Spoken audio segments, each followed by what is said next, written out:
how I learned to write a memoir is I had to get help. I didn't know how, even though I'd been a writing teacher for, 20 years, 20 plus years. I'm so And glad to hear you say that, because people would not necessarily think that, right? And there are a lot of people that approach memoir writing feeling like they already are really great at it just because they want to do it, or that they should be really great at it. And here you are saying that after decades, not just as a nonfiction author with multi, bestsellers under your belt, but a teacher of the craft as well. And even you recognize that in this new genre, you were a newcomer. What does it take to put your life's work out there in a really big way? How much can I do with this one precious life? Welcome to The Selfish Gift.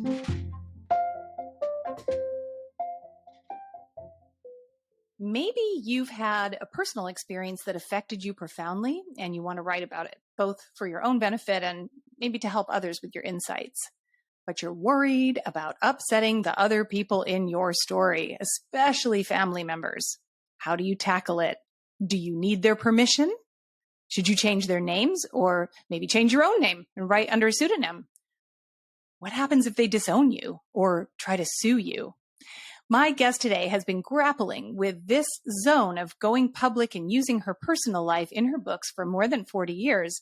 And last year, she took this to a new level with the publication of a deeply personal story of her fraught relationship with her mother. Laura Davis is the author of an award-winning memoir, The Burning Light of Two Stars, and the international million-copy bestseller, The Courage to Heal, as well as 4 other groundbreaking books. As well as writing books that inspire, the work of Laura's heart is to teach others how to find their voices, tell their stories, and hone their craft, which she does through workshops, classes, and retreats. Laura's work has been published in the New York Times and featured in the Los Angeles Review of Books, along with countless other outlets and podcasts and many other places. Laura, welcome to The Selfish Gift. Thank you. I'm very honored and happy to be here. I'm so pleased to have you. You and I met several years ago when you were preparing to publish your memoir, and I was really taken by this journey deeper into the personal realm that you were embarking on, even after such a long time as a published author. So you've written actually 7 nonfiction books, and the very first of those, and the first big bestseller was Courage to Heal, which was published back in 1988. Please tell me a little bit about what that book was for you, and the role that your personal history took and didn't take in that book. Yeah, so the Courage to Heal was really the first guide written for women survivors of child sexual abuse about the healing process, about how to heal. And it was, and it wasn't just for women. I mean, the title said for women, tons of men used it. And that book has served, survivors of abuse or trauma for generations now. And, we always hoped that wasn't the case. I co-wrote it with Ellen Bass. And we hoped that once we brought this subject out, it would just go away. We were naive. So I had, right soon before Ellen Bass and I started working on the book, I remembered having been sexually abused by my grandfather, my maternal grandfather. And I had blocked it out like many children do. So I was, at the time we wrote the book, I was in the throes of this very intense healing process myself. And I teamed up with Ellen Bass, who was a friend, and she had been working with women survivors of sexual abuse. And we proposed this book to HarperCollins. It was then Harper and Row. They accepted the proposal, and we spent the next 3.5 years writing and producing the book. My job, in part at first, was just to interview probably over 200 incest survivors about their experience. And our book is not only a guidebook, but it's full of deeply intimate personal stories. So like the information kind of rides on the back of the stories. And there was a little bit about my own experience, but not very much, like kind of a little hint here or there, a few little, out of a 650 page book, maybe 10 pages had anything to do with my personal story. So, but it was a very deeply personal experience to write that book. It must have been, and the impetus for writing it came from your own personal story, and recovery of this memory. Did you talk about the personal relevance when you were promoting the book, and how did your family accept it or receive it? Yeah. So, my biggest fear in writing the book, first, I thought the book was way too radical, because it was Mm-hmm. basically taking on the patriarchy Well, right on, and Laura. My God. in a way that had not been, there was it was a very radical book in its time. And there were lots of lesbians in the book. There were just like so many Yay. things that I thought, oh my God, this, they'll never publish it when they see the manuscript, but they did. And they really had our back too. I mean, publishing was very different in those days. And my biggest fear was how my family would react, because the fact that I came forward with this information about my grandfather had created this, not just created, but cemented an incredible estrangement between my mother and me. And Oh, the fact that I was then going out on the road and promoting this book, it was, not only was I spreading lies about my grandfather, now I was doing it on national TV. So my worst fear about my family rejecting me came true. oh God. And it was so devastating. It was like and the book became this like underground bestseller. It took off in a way we never anticipated. It just had a life of its own. It was, basically being in the right place at the right time with a very clear, empowering message. Mm-hmm. And it was a very well written, well researched book. Um, but it was like I gained the world and I lost my family at the same time. That At is, a time when I was in such a vulnerable place in my life, so yeah. it was very devastating. Laura, I did it. it's a huge price to pay. Did you feel at the time, well, this is worth it because I've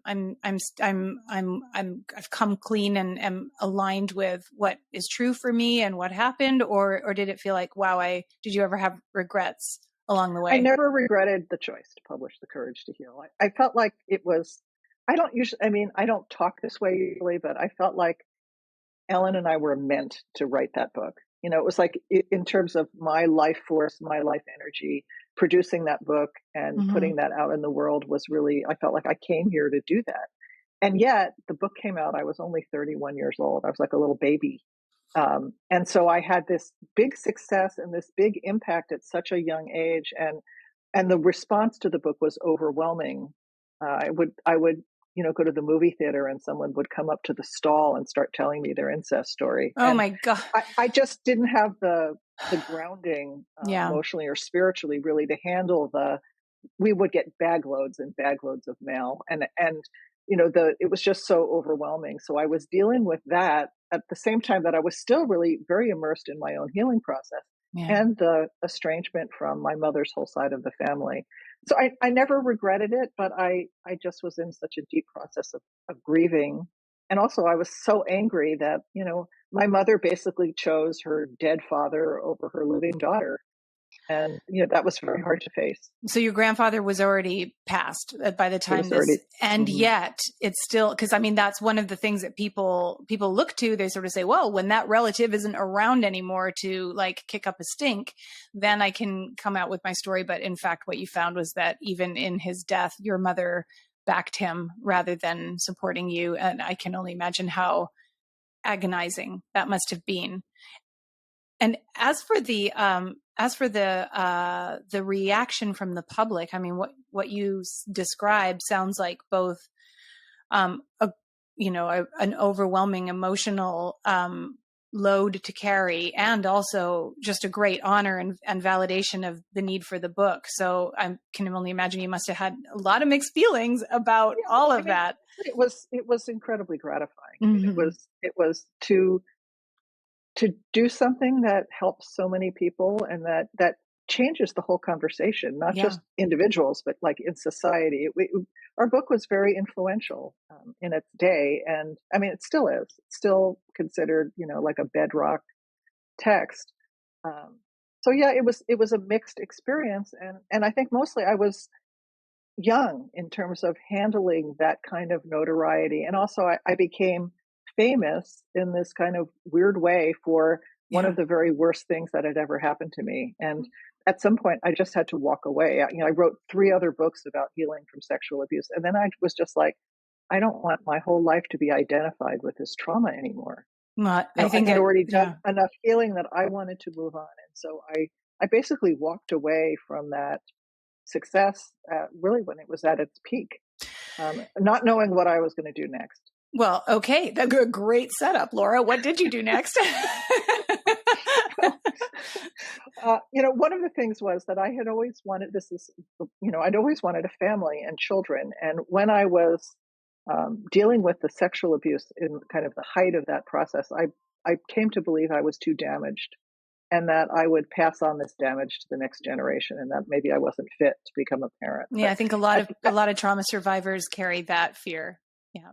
but by the time this point came along, I had gotten over that. I felt I'd done a lot of therapy and I thought, this is what I wanted. So one of the things I did is I met my spouse, Karen, who I'm still with 33 years later. She had an 11-year-old son, and I gave birth to 2 more children. So I got very involved in family life, Mm. and I found it very grounding after what I had experienced.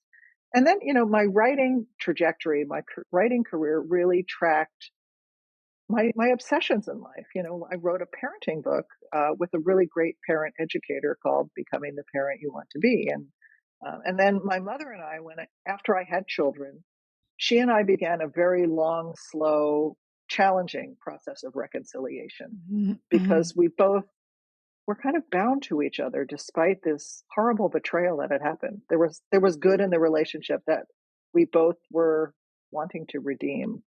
And so, I started researching the subject of reconciliation. I interviewed tons and tons of people, from like family members and Vietnam veterans who went back to Vietnam, people in restorative justice, and, basically came up with a guidebook to reconciliation. And it wasn't like everyone should do this. It was like, here's the range of possible experiences. Here's how you could find peace, even if you don't ever want a relationship with that person again, or it's impossible, there still is a pathway to find peace. And that was another book. What was the I title of thought that we'd, book? I thought we'd never speak again, Which which I just love that I title. love the title, and it has a great cover too. Yeah, that's what I love about the books that you described, and we know we're going to talk about your most recent one, which takes a departure from this kind of framework. But what the books that you've just talked about writing, you take a very journalistic approach to a subject that is deeply personal to you. So it's not like you sat down and said, I'm going to explore my thoughts and feelings about reconciliation or parenting or sexual abuse. I'm going to go out there and interview others and consult experts and bring it all together through the lens of, why I care about this and where it's all stemming from in me. And I think that that's a very, very powerful way both to write a book on a topic when you're not necessarily a practicing expert in that field. But it also seems to me to be like a fantastic way to approach your own kind of like healing and integrating process around those thorny, sticky, complex subjects. Like, okay, I'm not just going to reconcile with my mother. I'm going to write about it, and I'm going to interview all these people about it. So this, like in that way, a really healing way to go about writing about trauma. Yeah, and I think I on my website there's a little tagline that says "Healing words that change lives," and I think I've done so many things in my very long career at this point, and they're all kind of under that umbrella: healing words that change lives. So whether it's what I've been writing, I was a radio producer in my 20s. I had a talk show, and I interviewed guests, and then I've been teaching writing for 25 years, Yeah. almost 25 years, and you know I do teach craft some, but I feel like what I really help people do is get really deep inside and bring up their deepest stories and articulate them and share them in a really safe, trusting environment. And that's what I love to do. So, to me, it's all about stories. And that's why I think I included so many interviews in all my books. I think we learn so much from human stories. It really Yeah. brings up our deepest compassion. We can relate to things in a story you can't when someone is just giving you information. And there was always a little bit of a reveal, like in that first book on reconciliation, there's a thread of a little bit of the story of my mother and I. It ends actually at her 70th birthday. You know, my brother and I surprised her, flew across the country with her three grandchildren for her 70th birthday, and that's how the book ended. You know, was this like that we really had gotten to this point of Mm. wanting to do something like that after being so intensely estranged. But still, it was only maybe, I don't know, 5% or less of the whole book was that story. It wasn't in the lead. It was really in the background. That is remarkable, honestly. Like what a glorious gift to yourself to be like, I've got this really big issue that I'm sort of puzzling over. I think I'll write a book about it, and and that will help me to process and understand it. So that obviously led to a very direct telling of that story, the most direct book that you've ever written, and that was your memoir, The Burning Light of Two Stars, which is a fantastic title. I just love it. And I would love for you to tell us a little bit now about that book and what it was like to write it. Yeah. So, I think this book lived inside of me. I think the first thing I published about my mother, I was 24 years old, and I wrote a poem that was included in a Tilly Olson anthology, From Mothers to Daughters. So I've been writing about my mother my whole life. There was a little bit in the reconciliation book. I've done a ton of writing that was never published, but certainly the knot of that mother-daughter relationship, my mother-daughter relationship, is one of the major knots I've had to unravel in my life. She just was such a larger than life influence on me. And the two of us were, such loggerheads for decades, speaking, not speaking. It didn't matter if we were speaking or not speaking. We still had this very intense relationship, whether it was estranged, connected, or embattled. Mm. Um, so when every book has an inciting incident, and the inciting incident in this story is that I get this call from her. She's 80 years old, so it's 10 years after the other story I told about her in the other book. I get this call. She's living in New Jersey. I'm living in California, and she tells me she's moving to my town for the rest of her life. And Oh my God. we had achieved Oh, what I would call great. we'd agreed to disagree about the incest years ago because I didn't really need her to believe me anymore. She didn't need me to recant. We had built a relationship around the edges of that with the things that could work for us, And but it I was mean, not that's intimate. very positive, very healing, but that's also a very fragile and boundaried kind of Yes, a piece. very, very, very boundary. I mean, it was like I had so many rules about being with Mm-hmm. her. And I felt like the reason we were able to have this kind of functional relationship was this 3,000-mile buffer between us. And suddenly she is breaking this buffer. And I just freaked out. And yet I was really torn. I mean, part of me was like, this is going to ruin my life. This is going to totally disrupt my life. And then a part of it was like, I'm going to fail as a daughter. I'm never going to be able to show up for her because I just have too many issues with her, and she's too difficult. And the other thing was that there was just this really deep longing to wonder, is it possible before she dies for us to heal this relationship the rest of the way? Is it possible for me to actually love my mother? Mm. And there's I wanted to read you just a little tiny Wonderful. short clip of Yes. the memoir, because I think it really captures this question that I tried to answer, which is, can you caretake a parent who betrayed you in the past? Fantastic And I'm question. going to read Okay, just a tiny please do. little clip, and this takes place about a year and a half after she moves to Santa Cruz, which is my town in California. She's in the early stages of dementia. And, I'm going through the motions of being what I would call a good daughter. I'm going through the motions of doing all the things she needs to take care of her, but my heart is still really closed and hardened against her. And as this scene starts, I've just visited her, and basically she confronted me about how cold I am underneath, which was accurate. So this is what I wrote. 3 decades earlier, I had erected an impenetrable wall between us, a fortress with narrow slits so I could watch her approach.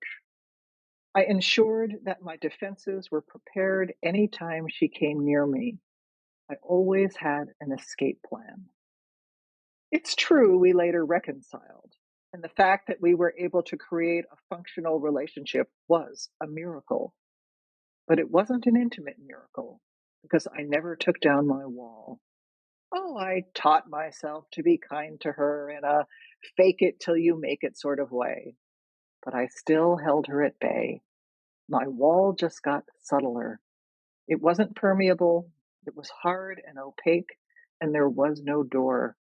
We only met in the antechamber, the common room where guests are received. Only my polished self was on display, my masked self, and only in the antechamber.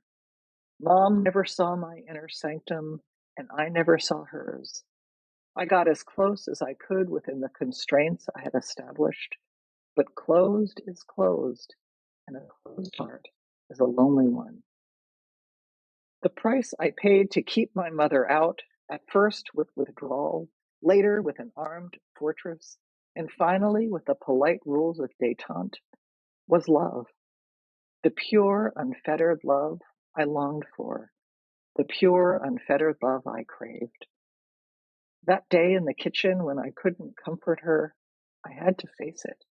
My mother was still a stranger to me, with tentacles of need I was loath to touch.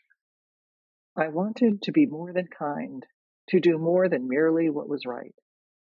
I wanted to love my mother, just once, freely and with the relief of a lost, exhausted child, beyond words and beyond all pretense. I wanted to lay my head on a place that was safe, just once, before it was too late. That's beautiful. Beautiful and painful. Yeah. Thank So you. that's basically what this book is about, that journey of Yeah. was I able to do that, and And it goes up till were the end of you? her life. Well, you have to read the book to find Oh, out. okay. But it's I'll just say it's not like a storybook ending or anything like that. Yeah. It's a very realistic story that's very gritty, and it shows both of us in our failings and our weaknesses and our underbellies and our Mm-mm. striving to love each other. And So I think it's a very human story. I have, in fact, read your book, and I agree. One of the things that I love about it is that all the characters in it are nuanced human beings. There are no villains and no victims here, and it resolves beautifully.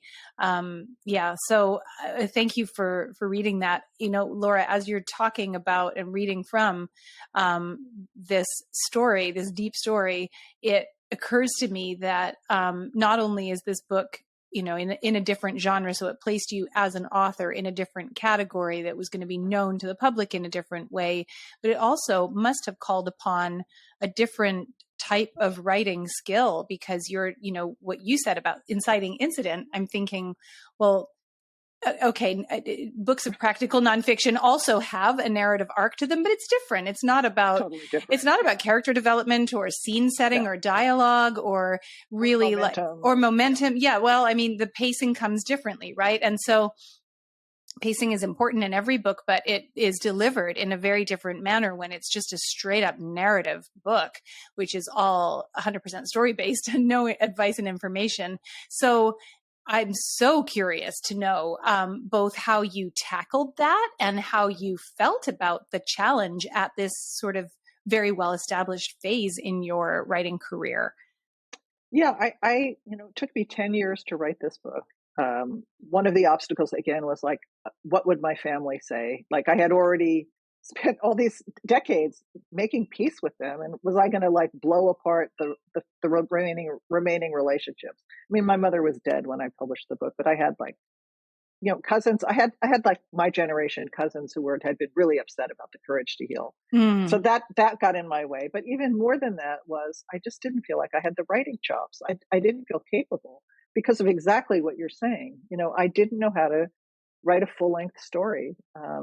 And also because it was a memoir, I had the first draft had 40,000 words. I mean, I just couldn't figure out what to put in and what to leave out, what was in the foreground, what was in the background.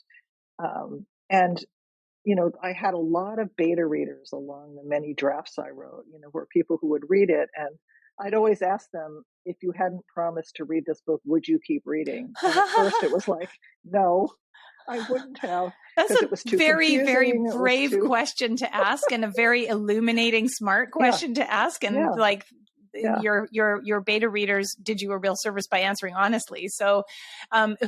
who read it for you, and were they other writers of nonfiction, or were they I, people in your personal life? I had like 130 beta readers, which is kind of outrageous. And I actually had a lot of my students or former students read it. I had a lot of writing colleagues read it. I had, like this book, my mother develops dementia. So I had a woman who was the head of the Alzheimer's Association who I had worked with, with my mother when she was, in the end of her life. I had her read it just to see, did I get the parts about dementia and Alzheimer's, spot on. I had some people who were connected to some of the content. And then I started, when it got further along, it would be like reaching out to my network and saying, I'm looking for people who don't know me, who like to read memoir. And then I just wanted to see, was it a good read? So it was different. And then I had my children read it. They read it a couple times, actually. They were fantastic critics, and also helped me straighten out the timeline, which my old brain was incapable of. I had my spouse read it, who never was really happy about being written about, but I couldn't do this without her. So she was very generously let me include her as a character. And my brother was a major character, so I had him read it.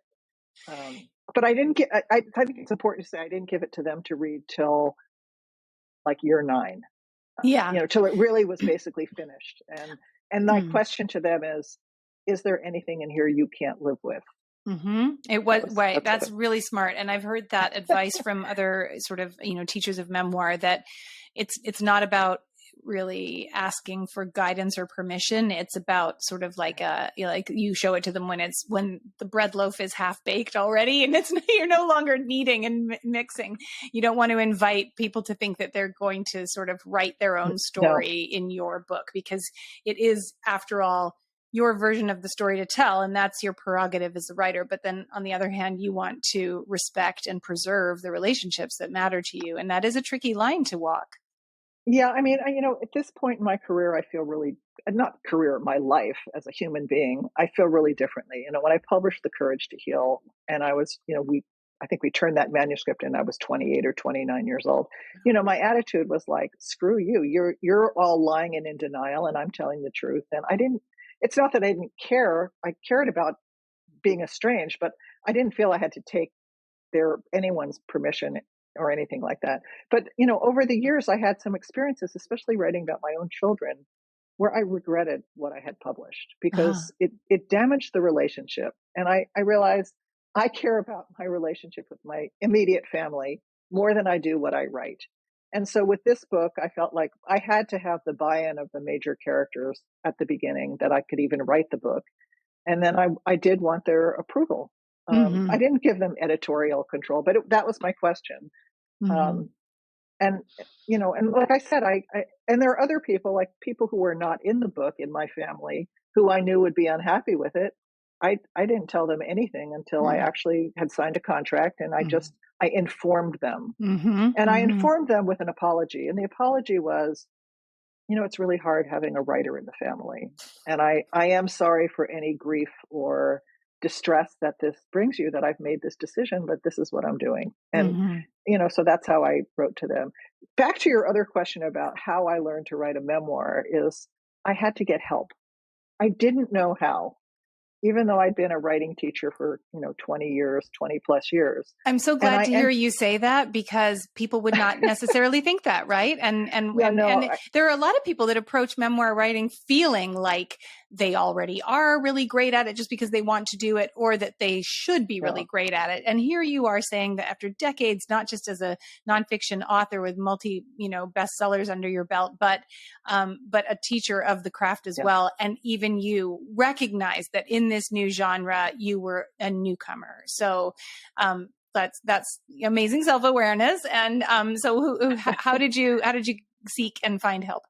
Well, I did something super. I mean, I had a couple editors that I worked with a little bit along the way, but actually, the person who helped me the most was not an editor, and is a theater director, and theater coach, named Joshua Townsend.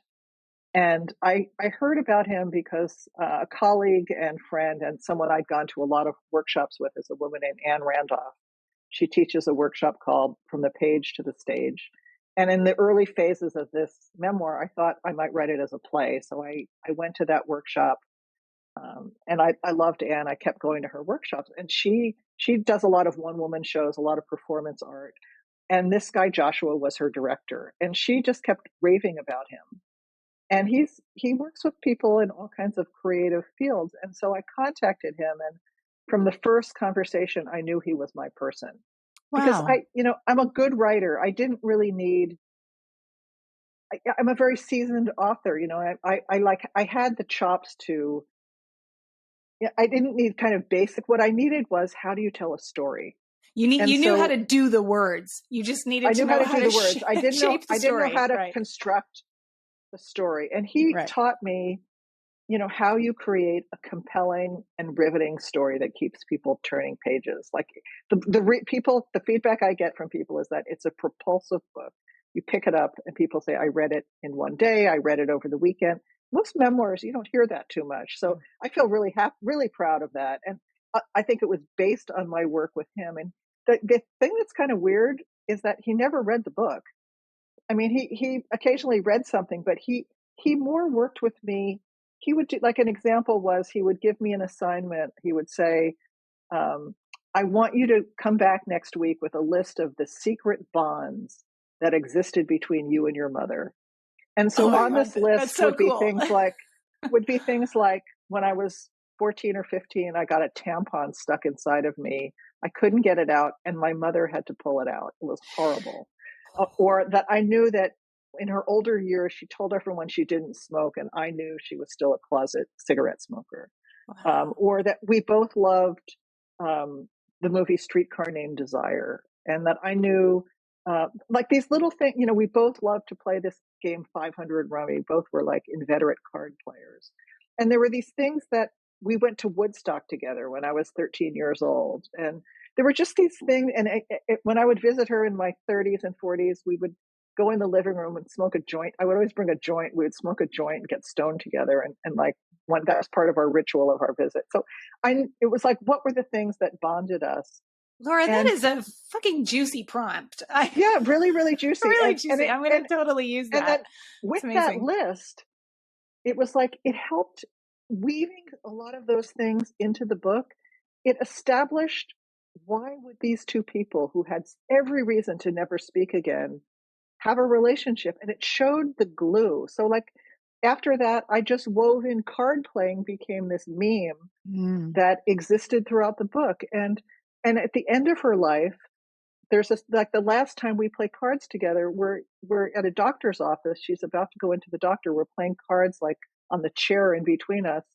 And I described how she could no longer hold the cards in her hand, and that she showed all her cards, and and then, but she still could put them in the right order. But I mean, like, that detail, I was able to parlay that thing about the cards, which weaves through the whole book and ties the story together, into this moment where she no longer is holding her cards against her chest, but they're all open. So I was able to use these things that I developed with him in these very symbolic ways, Yeah. that if you studied the book, if you read it more than once, you would start to look at how it's constructed. But those things really, really helped, That's amazing. and And that what the card thing in particular, it just strikes me as such a really fantastic example or a great device for show don't tell, right? You could have right, said, I noticed that my mother was, her attention was slipping. I mean, like that's not interesting to read, but when you see that that she's no longer got the kind of mental faculties to protect her own card, hand of gin rummy or whatever, then that just says it. That shows it. right, right. That That shows shows it. it rather The than other telling thing he it. told me that I think there are a lot of things, but one of the ones that I've passed on to my students too is establish and move on. That you make a point. You don't have to make it over and over and over and Oh over my God, again. I could learn from that. Please tell me more. Establish I and move already know on. that I suck at that. So tell me more. Right. So that was one that was super helpful. And then he also would look at my scenes and he would say, "This you're leaking here," and that would mean that I was giving away what was going to happen Uh, because I was writing it in retrospect, and he yeah. so he helped me create scenes that have complete immediacy, so that the reader is right there not knowing what's going to happen. And he taught me, like, you start a scene, maybe there's like things are working for the protagonist, and then at the end they're falling apart. And that Right. you always want to have this energy flipping, and that I always needed to know what was the emotional heart of the scene. And that he said every scene, every paragraph, every sentence, you have to interrogate them. Do they belong in your book? And I have a lot of students, when I say like something they brought into class isn't working in a memoir, they'll say, "But that's the way it happened." Mm, And it's like, that's well, I'm that's not sorry, but not that's it. not good enough. Yeah. It's how is this going to serve the reader? And I think any memoir writer, there's always a leap from, at first you're writing the story for yourself. I mean, I was working on this book for years for myself as part of my own healing process, and then later as part of my grieving over my mother and part of understanding this kind of mind-blowing complicated relationship. Writing was the way I was going to do it. But then when you realize you're going to publish it, then you have to be writing as a storyteller for an audience. And it's Mhm. very different than, I'm doing this as a, therapeutic tool for myself, which I wholly support. But it's Mhm. very different than writing a book for an audience. So when I have a student, I'm always wanting to know, what is your goal with this? And a lot of people come, they're doing it for themselves. Mhm. I would hold that work to a completely different standard than Mhm. someone says, I want strangers to read this and to Right. want to read it. Then Right. so the bar is way higher. So he helped me reach that higher bar. Well, it sounds like he had a fantastic box of tricks, and I just want to learn more. I Good. am that's a natural segue into what I want to talk to you about next, which is your work as a writing coach and a teacher. But wait, before we move on, I just have one more question about beta readers and such like. You said that you published this memoir after your mother had passed away. Did you give it to her to read before she died? No, she wasn't capable of reading it. But what I did do, I had the first book on reconciliation, which also I did have her read. And I asked her the same question, which is, what can you not live with? And I remember just waiting that month when she was responding and being totally like freaked out, because I had signed a contract. I had a publisher, and I was like, what am I going to do if she says I have to pull this material out? And I tell the story in the memoir, but basically the only thing she was really concerned about was that she didn't want people to know how old she was. So she didn't want me to say it was her 70th birthday Okay. party. Yeah. And she said, could you just say a few more nice things about me, good Oh, things about oh me? my And that was God, just like Laura. broke my heart, Oh, because I realized that when you're writing a book, you focus on the drama and the difficult things, and that there actually were a lot of good things. So I added them. And for this book, the memoir, I did approach her and ask her if I could write it. I can't say it was exactly informed consent, because she was already on her path of having dementia, but she hmm. looked at me and she said, "Go ahead, darling. Our story had a happy ending." That's what she said. You No. know, Okay. and then I Oh. published it, and afterwards, I had a cousin, was one of the people I had worried about how he would react. He said, he emailed me and he said that his wife and daughter in London all were reading the book as part of their family book club, which is so sweet. And then he we got on a Zoom call because it was overseas. And he told me that he had seen my mother right before she died. They had gone for a walk, and that she had said to him, she called me Lori, Lori's writing a book about me. It's okay with me as long as she publishes it after I die. Wow. So Wow. that was like Yeah. really made me feel good. I just found that out last fall after the book was published. Oh, wow. And my brother, who he said, my mother was an actor and she loved the limelight. And he said she would love that you've immortalized her. So I feel like I feel like she would be okay with it. I didn't, and I also really worked to create us both as two very real human beings. So Yeah. I don't feel like there was not a hint of me wanting revenge by the time I finished the book, and that was really important to me.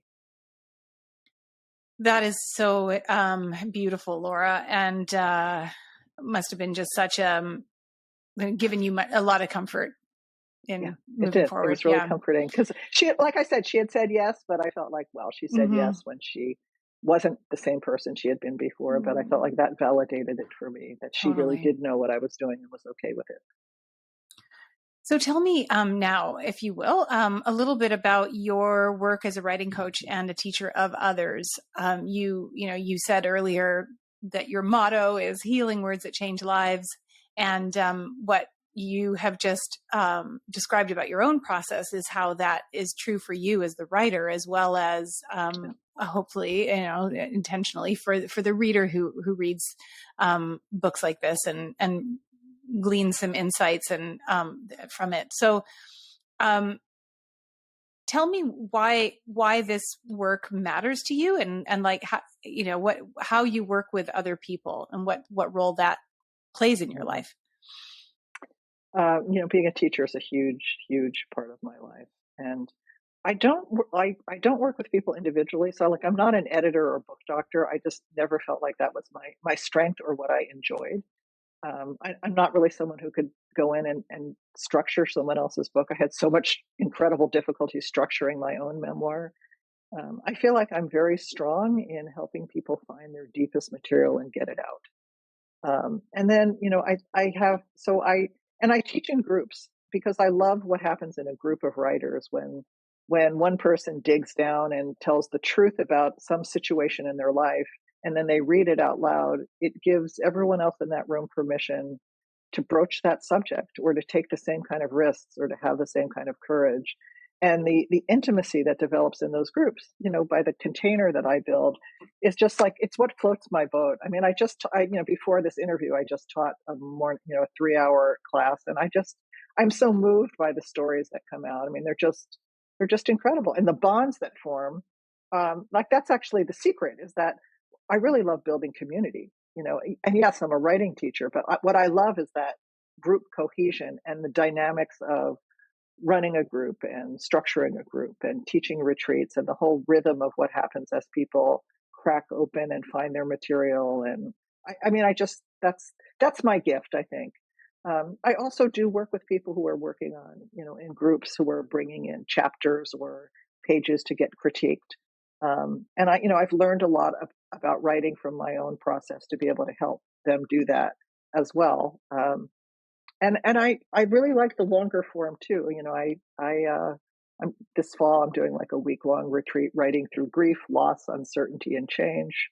So I like the human entanglement with writing as opposed to just writing as a product and how do you make it a better product. Mm. I think I help people get to the deeper material that will make a much more powerful book. And then the last 10 years, I also a couple times a year, I take people traveling. Last spring, I took a group to Tuscany, and I'm going to go back and do that again about a year from now. I'm going to take people hiking the Camino de Santiago with a little bit of writing, a little bit of sketching and drawing. And so I like creating experiences for people, like a creative vacation where writing is a component.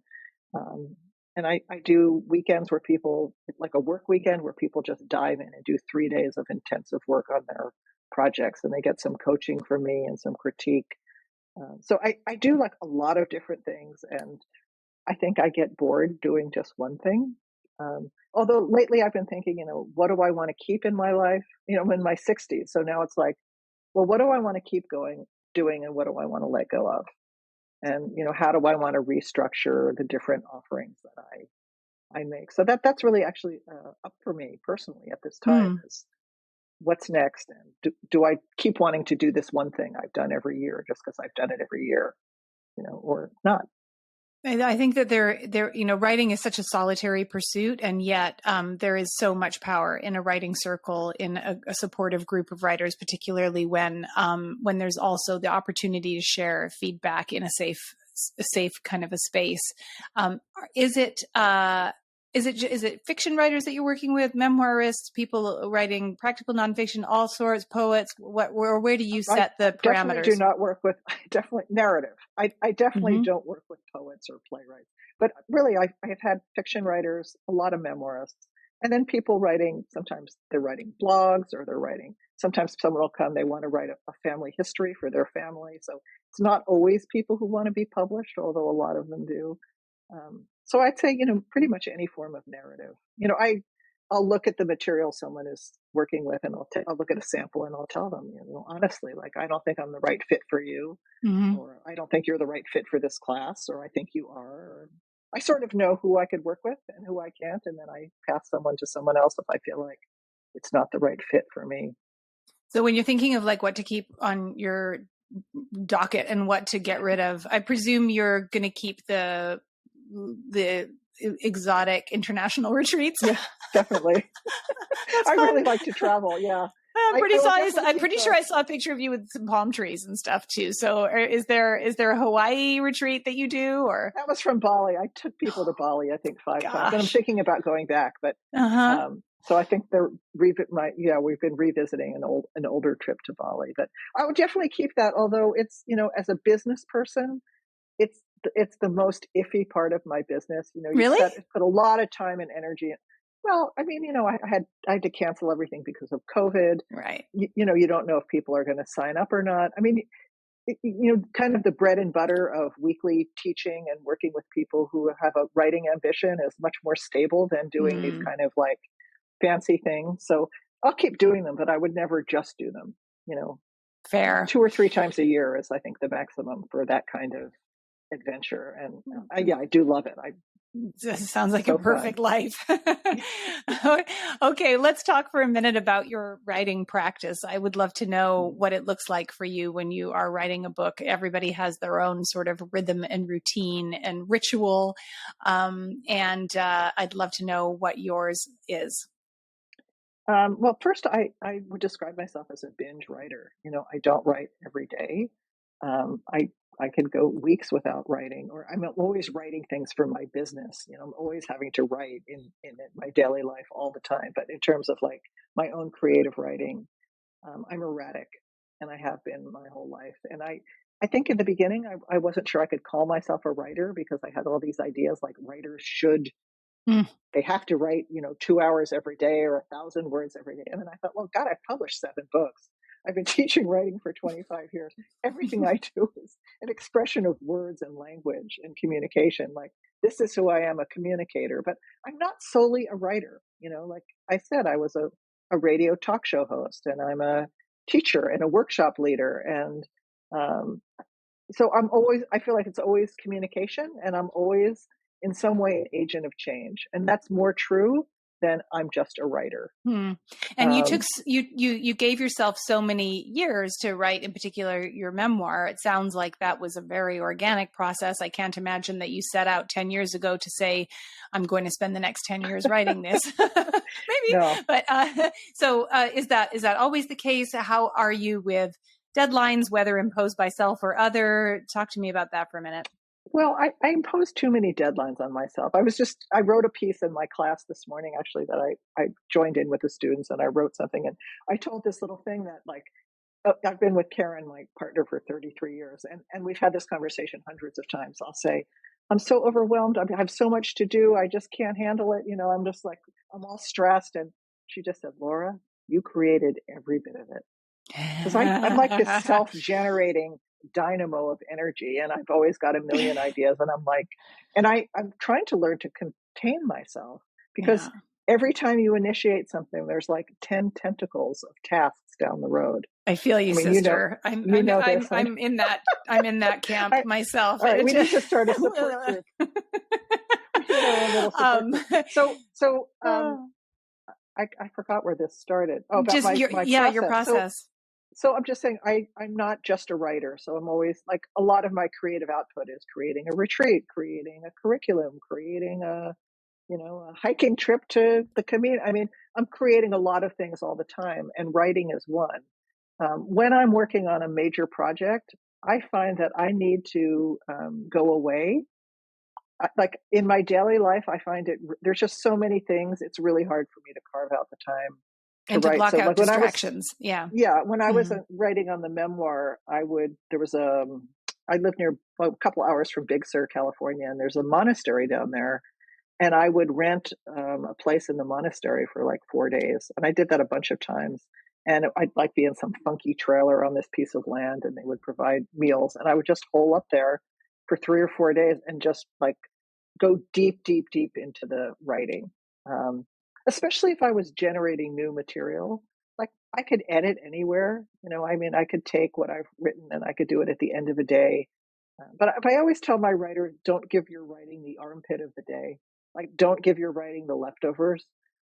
So for me, that really helped, and that's why I started creating these work weekends for other writers, because I think for a lot of people, and now I'm doing them online. Having 3 days that you block out where you're just going to work on your project and everything else is pushed aside.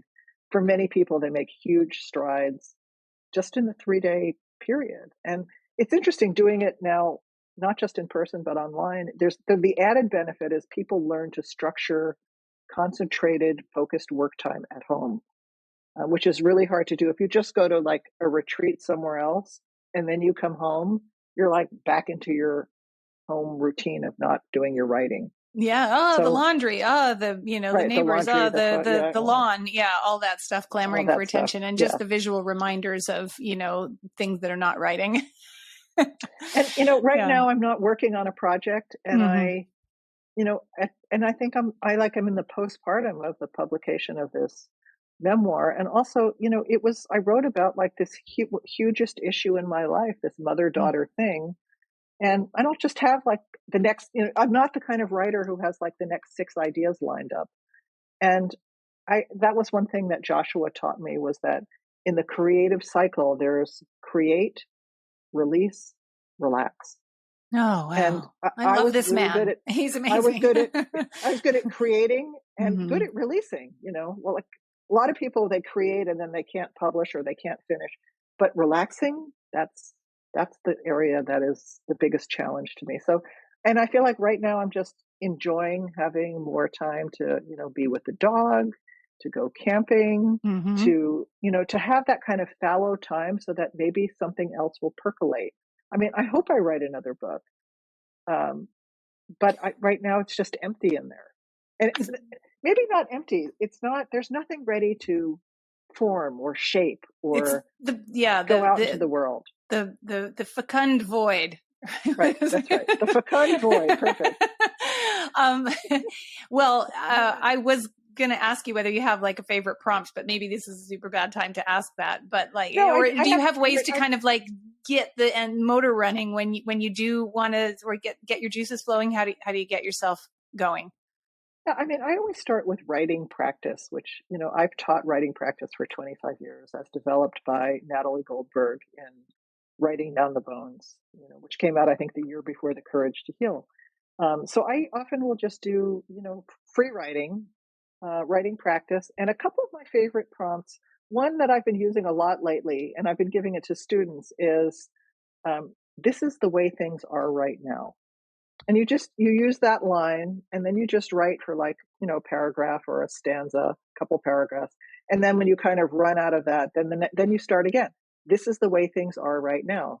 And you do that all the way through the piece. And like, the first paragraph might be, this is the way things are right now. And I'm writing about, the devastation of Roe versus Wade, or the collapse of our democracy, and the precarious situation with the climate. And then this is the way things are right now. And then maybe the next one is about like this incredible moment I had with my dog at the beach, where she was like bounding through the waves, and and then this is the way things are right now. It might be about like, teaching my grandchildren how to play sorry, and this is the way things are right now. And it's some other really difficult thing going on with a friend who just got a terminal diagnosis. And so for me, what that does, that prompt, it enables me to churn anything in my life into like this, just like grounding right here and now. Because, writing only comes from the moment. And when you're planing off into the future or the past, you can't write. And yet, as you know, writing is not a multitasking activity.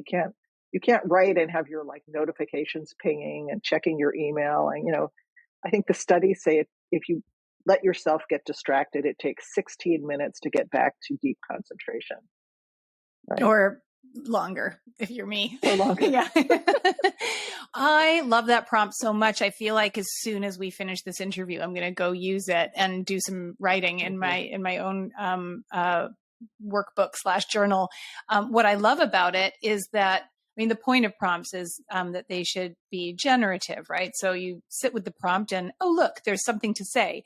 And when you ask that question or pose that statement, this is the way things are right now. Well, there's always a right now, and things are always some way right now. So you're guaranteed not to come up with tumbleweeds after a prompt like that.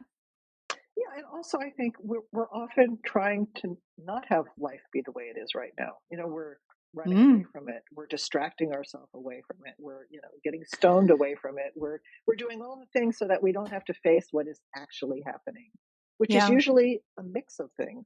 It's usually not just all one way or the other. I mean, there are moments that are like peak moments or devastating moments, and I think most of life has some of both. And, that prompt could bring forward like resignation. It could bring forward frustration joy. And anger. It could bring forth reveling and soaking up pleasure. Right. Wow, that's officially my most exciting favorite prompt right now.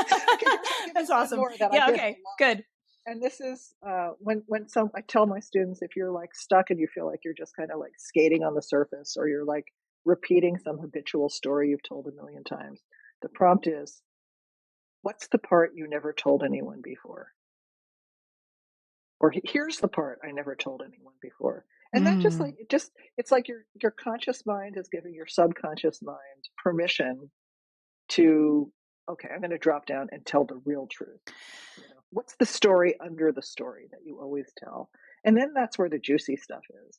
Absolutely, because not only is it juicy in terms of, perhaps dramatic value, but also coming from a spontaneous place, you get to short circuit your performative rehearsed narratives, the stories that I've told a million times and I've smoothed all the edges off and I know how it ends. And I think I know that these, all these kind of like overtold. Yeah, exactly. But that's really juicy. I love it. Your students are lucky. And lucky to have them too. It's mutual. Amazing. Mutual.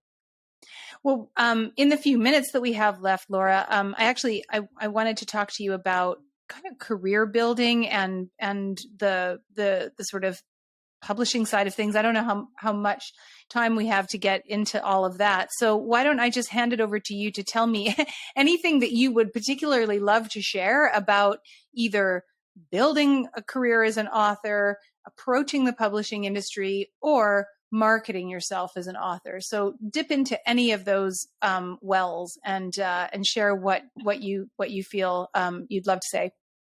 I guess I want to say it's really hard to be an author.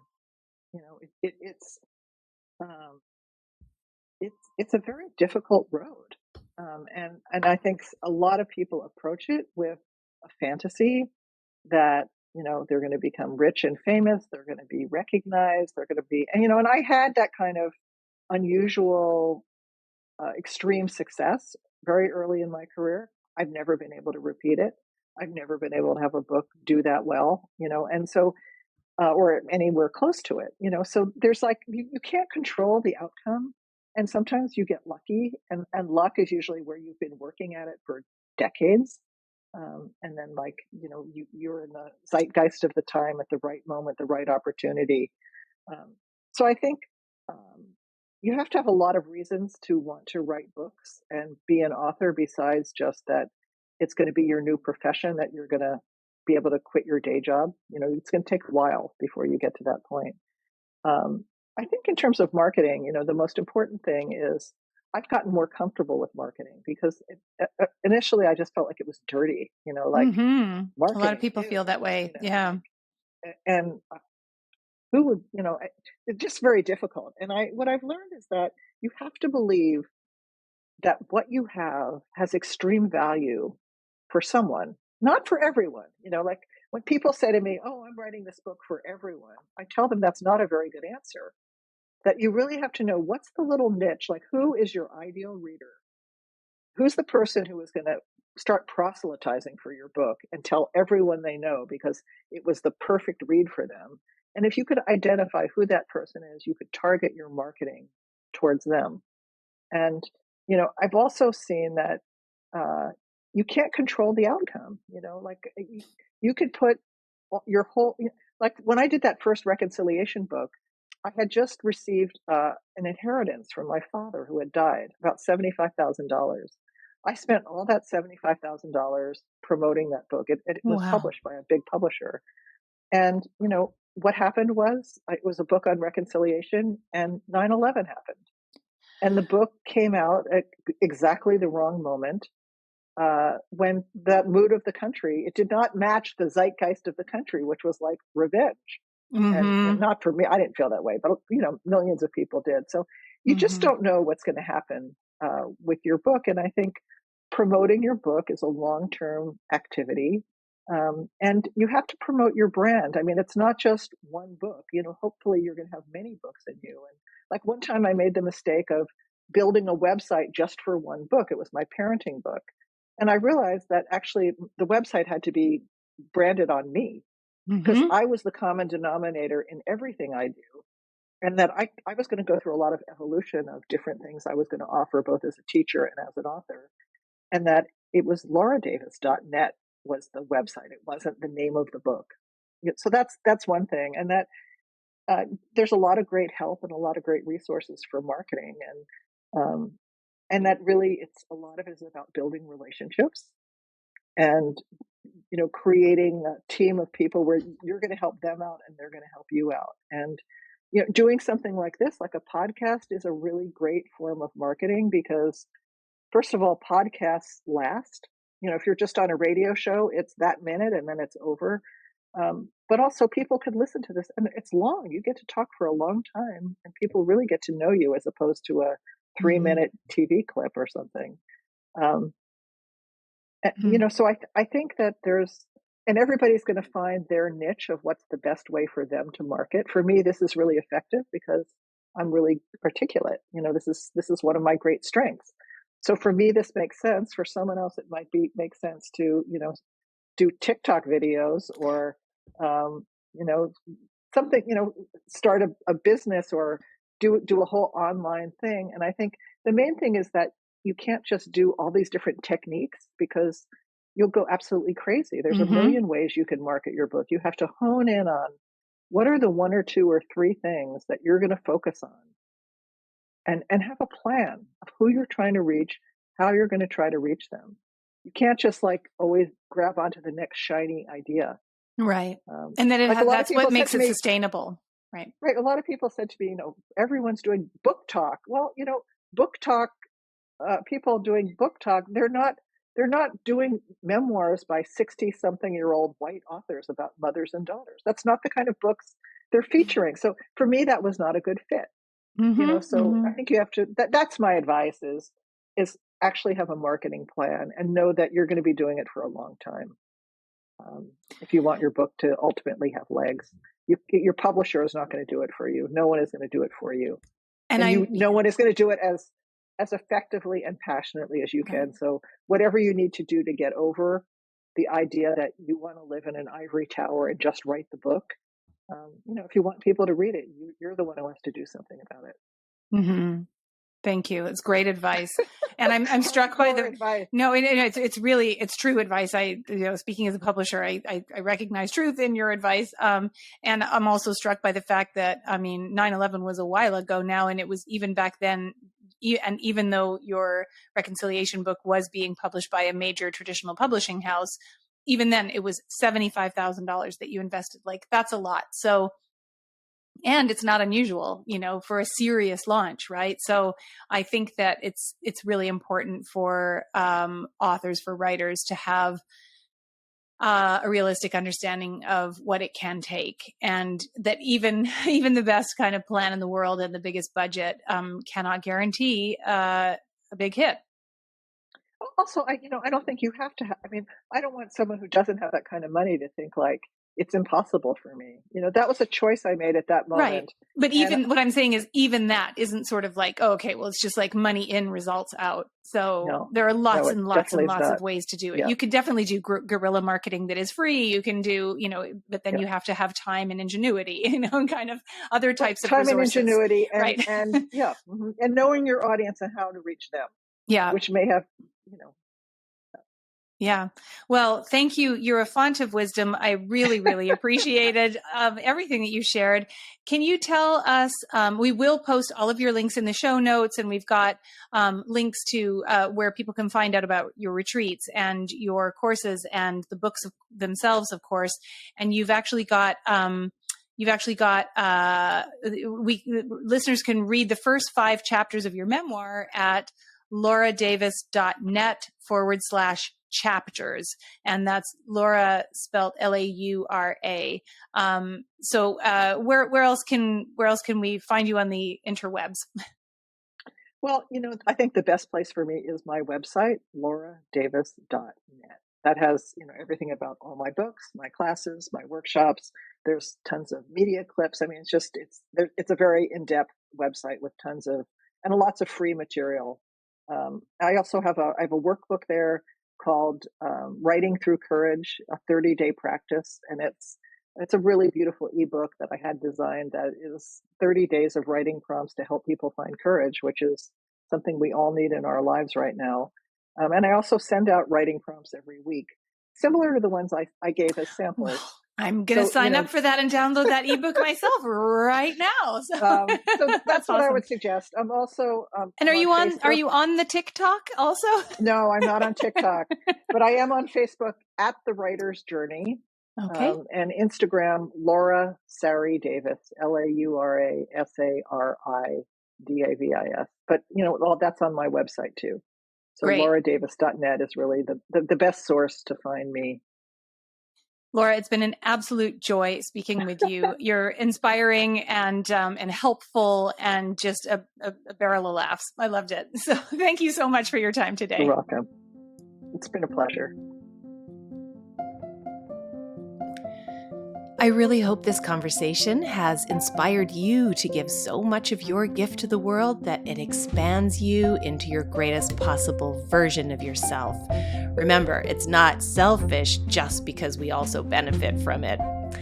And here's where I get to make a selfish request. New podcasts need all the help they can get. If you enjoyed this episode, please rate the show and subscribe to us on your favorite platform. Don't forget to follow us on Instagram at Selfish Gift Podcast. And send me a DM. I'd love to hear how you're sharing your gift with the world.